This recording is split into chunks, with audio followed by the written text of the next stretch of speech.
Monsieur Marchais, l'Humanité de ce matin publie un communiqué du bureau politique du Parti communiste qui est un soutien au mouvement revendicatif. Et dans ce communiqué, je lis la phrase suivante: le mécontentement actuel des travailleurs, je cite, ne pourra trouver de solution réelle et durable que par des changements démocratiques décisifs. Alors que veut dire exactement cette phrase?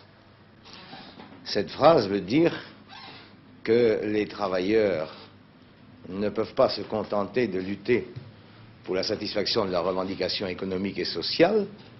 S'ils veulent obtenir des changements réels et durables, ils doivent s'en prendre au régime qui est responsable de leur situation et lutter pour remplacer ce pouvoir, qui est le pouvoir des grands monopoles capitalistes, par un régime démocratique nouveau.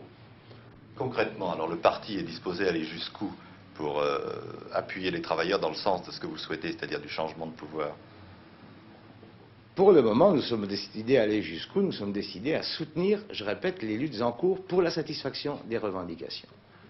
Pour ce qui concerne un changement de régime et de politique, nous avons toujours dit qu'il fallait mobiliser les plus larges masses, les plus larges couches sociales autour de la classe ouvrière qui a le plus grand intérêt à un changement de régime et de politique. Par conséquent, il ne s'agit pas pour nous, comme voudrait d'ailleurs le faire croire M. Chaban-Delmas, d'imposer un changement de régime par la subversion. Absolument pas.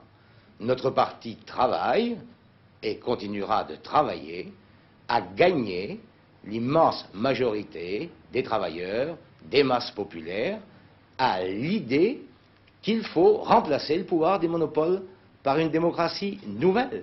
C'est un peu la révolution dans la légalité, en somme. Révolution dans la légalité? Qu'est-ce que vous entendez par révolution dans la légalité?